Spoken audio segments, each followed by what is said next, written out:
the declaration of policy as well as the powers of PAGCOR under Section 10 of PD 1869 is amended, that the power to regulate isabong, while it's not specifically enumerated, would fall under other forms of amusement and recreation, including games of chance, which may be allowed by law within the territorial jurisdiction of the Philippines. It's under the Declaration of Policy. And under Section 10, which refers to the nature and term of franchise of PAGCOR, there is also a provision there. Other similar recreation or amusement places, gaming pools, example, basketball, football, etc., except high alay, whether on land or sea, within the territorial jurisdiction of the Republic of the Philippines. So, ibig sabihin, Yusek, you made an interpretation, you expanded the powers of PAGCOR, and by virtue of that interpretation, PAGCOR sought the clearance from the Office of the Executive Secretary. A clearance was given, and PAGCOR, by virtue of that clearance, entered into several licensing agreements. So, Yusek, saan mo naman nakuha yung interpretation na yung mga casinos, yung mga entertainment, pasok yung online? Maliwanag dito, Yusek, pag yung mine-mention sa batas,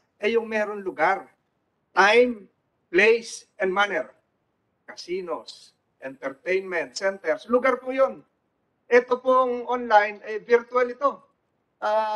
Wala pong lugar na mag-iipon-ipon, yung may hawak ng cellphone at doon sila lahat magtatataya. Lahat ng nakalagay po sa batas, kahit yung sinasabi niyong use them generis, medyo mali.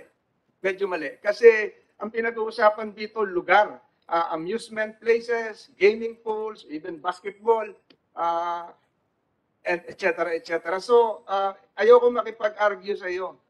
Pero ang nakikita ko rito, you place your own extenuating circumstances to lessen the impact, but everything is wrong.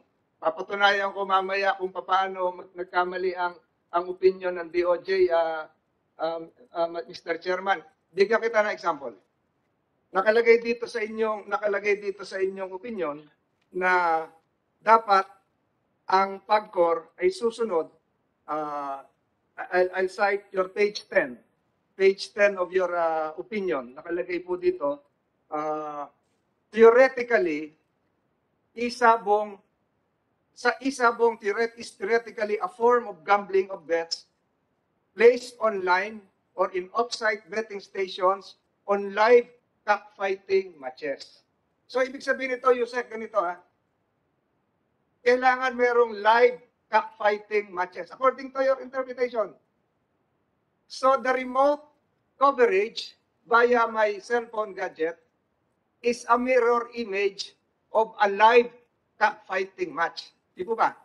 Hindi naman ito gaya ito nung NBA na merong mga animation lang. Live sabong yon, na-captured live through the use of technology. Am I correct? Tama po, Mr. President. So, kung titingnan nyo, Mr. Chairman, inaral ko po itong mga past incidences. Nataklo ba na sa dami ng notes ko dito? Mamaya, I'll be asking questions again. I refer to incident number 8. Kahulihan yun nasa listahan ko kanina. Or even the case number 6-7. Mamaya pag-uusapan to. Yung case number 6, number 7, or even case number 5, which happened May 11, 2021, we were still under MECQ. MECQ ang buong Pilipinas. At sa MECQ, bawal ang cockfighting. Paano kayo nakapagsabong noon? Bawal ang cockfighting. At nakalagay din sa IATF resolutions, no exemptions. Bawal nga lumabas. Merong lockdown po noon. Kahit po dumating na tayo dito sa case number 4, ito nangyari sa Laguna, alert level 2, bawal din po ang cockfighting. So paano nagkaroon ng cockfighting na nakuha ng remote coverage through the use of technology na beam sa mga cellphone without violating IATF rules? And now, we just heard the good chairperson of PAGCOR na walang binabiolate. Ang binabiolate dito ay IATF rules. Naka-lockdown tayo nun. Ang sinasabi nyo, kailangan sumunod sa mga adhika sa mga regulasyon ng pamahalaan lokal. Ang mga mayor, sarado po yung sabungan. Sarado yung sabungan sa Laguna, sa Rizal, sa Manila. Dahil MECQ. Paano po nagkaroon ng sabong na nakuna ng camera at naibim dito sa mga cellphone without violating existing regulations. Nandito po sa inyo yun. Nakalagay Yes, po dito sa inyo, kailangan din sumunod. Were there exemptions given? I don't... Mr. President, the DOJ cannot answer kung paano po nagkaroon ng sabong. Nag-interpret lang po kami ng batas. At gusto ko rin po sana linawin, the DOJ did not expand the power of PAGCOR. Yes, you did. We Yes, just you interpreted the law, Mr. President. Yes, you did. Even if you read Article 239 of the revised penal code, it is a direct usurpation of legislative powers. Trabaho po ng Kongreso magbigay ng prangkisa. Trabaho po ng Kongreso magbigay ng boundaries, ng parameters kung anong klaseng sugal ang pwedeng i-allow. At nakalagay po sa batas ngayon, ang sugal po, ang sabong po ay dapat Sabado-Linggo.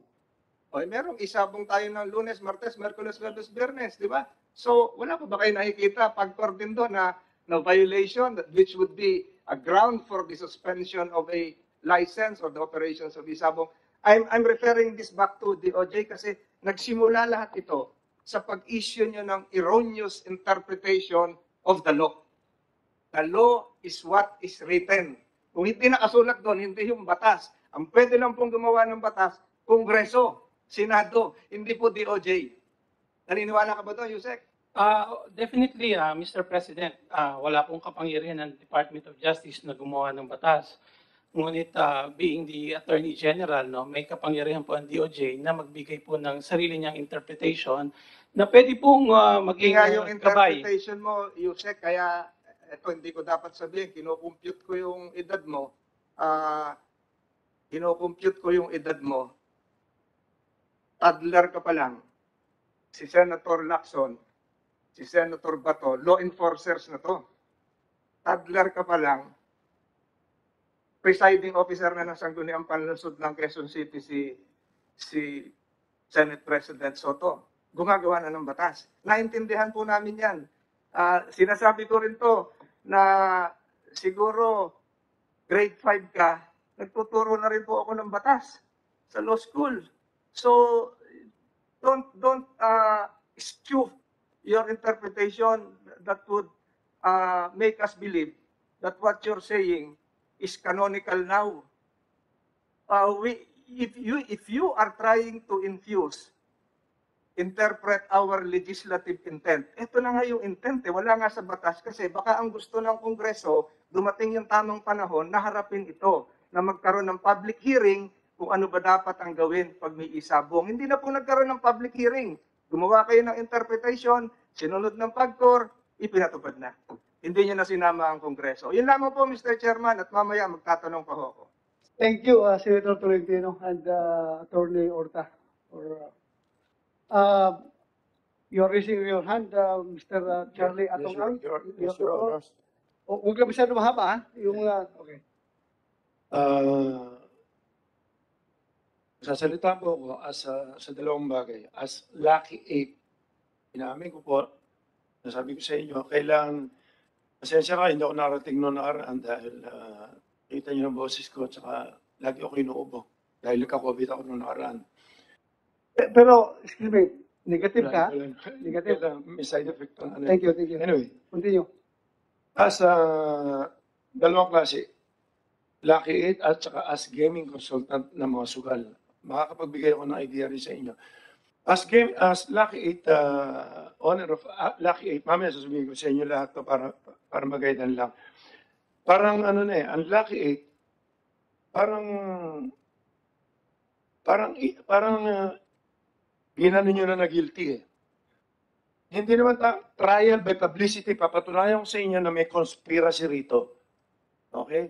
Wala kaming kinalaman dyan. Patutunayan ko sa inyo ang conspiracy. Tignan nyo muna, sino ang totoong may-ari ng Lucky 8? Ako. Hindi kasi pwede maging may-ari rito ang abogado kailangan dito. Ang kailangan dito, at least may gaming na alam ka na maski sa anong sugal o power ka man lang sa gobyerno. Hindi ganoon. Huwag na tayo magtago sa sa kalokohan. Maging totoo tayo. Gusto ko malaman, hindi ako mahilig sa pera. At hindi, huwag yun ang kawawa naman ng PAGCOR, kawawa DOJ. Ako makapagpaliwanag kasi gaming, ako mapapaliwanag ko sa inyo. Sinisisi sila, kung talagang guilty kami, o kung talagang ititigil ko to, hindi kailangan itigil ang isabong kung talagang kailangan. Kung guilty ako, sasabihin ko sa inyo, kung guilty yung kumpanya namin, pero may papatunayan ko sa inyo na may conspiracy rito. Sino may-ari ng Lucky 8? Ako. Pag-aralan nyo may ito. Sino may-ari ng isang kumpanya dyan? The biggest, the longest gaming or gambling lord in the Philippines. Alam niyo na kung sino yan. 30 years na may higit yan. In fact, sinasabi pa niya na hawak niya mga presidente lagi. Sabihin mo kung sino. Huwag kang, Pineda, alam ko, bahala na kayo dyan, kung sino man yan. sige. At pang my level Yeah. pa ako. Sige. Okay. Ang isang may-ari, congressman naman, kaibigan ko. Ang isang may-ari, ex-congressman. Ang isang may-ari, mga mayors naman, lahat to, nagsasabong lahat to. At Yeah, lahat to, for the record, kung may sinasabi ka, mamaya sabihin naman nila ng congressman na nagamit mo itong committee para siraan sila. Gamitin Your Honor. pakisabi na rin yung pangalan. magkakaibigan For the kami, record. magkakilala kami lahat. So, may pangalan ka. Sabihin mo yung pangalan Well, para... Alam natin ang legality na mahirap patunayan kung sino na. Basta sasabihin ko lang po yung, kasi yan, sa inyo na rin ang galing na meron tayong batas na sinusunod. Kapareho yan. Nag-iimbestiga pa tayo, guilty na kagad ang Lucky 8. Bakit hindi natin tignan ng conspiracy? Trial by publicity. Sandali, sino nagsabi sa'yo na guilty ang laki? Hindi, sinasabi niyo po kasi na suspindihin ang Lucky 8. Bakit Lucky 8 lang? Bakit? Mali po kayo. We are not singling out Lucky 8. Kanina, Lucky 8 lang. Please listen to me. We are not singling out Lucky 8. Yes, Your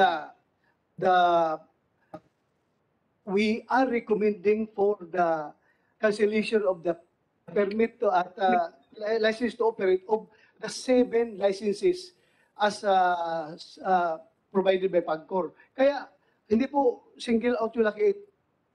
Anyway, wala po tayong problema. Kung talagang, kami mo mismo titigil. Kapareho na sabi ko, hindi ko after dito, ang gusto ko lang makatulong sa tao, mahal ko ang Pilipinas, mahal ko ang gobyerno natin. Ang kinikita po namin, tinutulong namin dito more or less, sa operation namin, nasa 1 billion na. Ang kinikita namin, pinamigay ko na lahat yan. Sa dialysis program lang namin, 225 million na, 50 na po, pinapadialysis, 50,000 ang pinapadialysis namin. Really? Mamaya ko na po babasahin to. Tapusin ko lang po yung pinag- Mr. Chairman, sorry to interrupt. For a while, Senator, Mr. Atongang, Minority Leader, meron pa po isang importante for remark. a while. May interjection lang si Minority Leader. Just one question, Mr. Chair, if you will Yes. permit. Since the resource person has mentioned that he is the owner, he admitted he's the owner of Lucky 8, he mentioned that there are other licensees.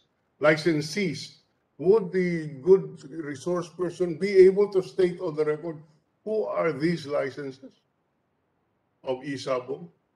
Yes, we can do that. Sinabi niya- Yes, Oh, we can yes, do that. We can do that. Yes, if he can enumerate. Yeah, there is a request coming from Senator Drilon that kung sinabi mo mga pangalan, bigyan mo ng mukha, bigyan mo ng kung sino yung congressman, sino yung ex-congressman, sabihin mo na for the record of this committee. Kasi nagsabi ka naman, inamin mo naman na ikaw ang laki then yung iba, pangalanan na natin. Okay, ganito. Okay. Please go ahead. Ang alam ko rito, 6 kami na magkakilala rito. Okay, number 1 ako. So, number 2, Tebong Pineda. Number 3, kila Congressman Tebes. Number 4, hindi ko na alam yung mga kumpanya nila. Kay ex-Congressman Patrick Antonio. Number 5, kila Mayor Ella Nagaño. Number 6, kila General Cascolan. Plus 86. Masyadong mahirap, mabigat. Kung titingnan niyo ang conspiracy rito,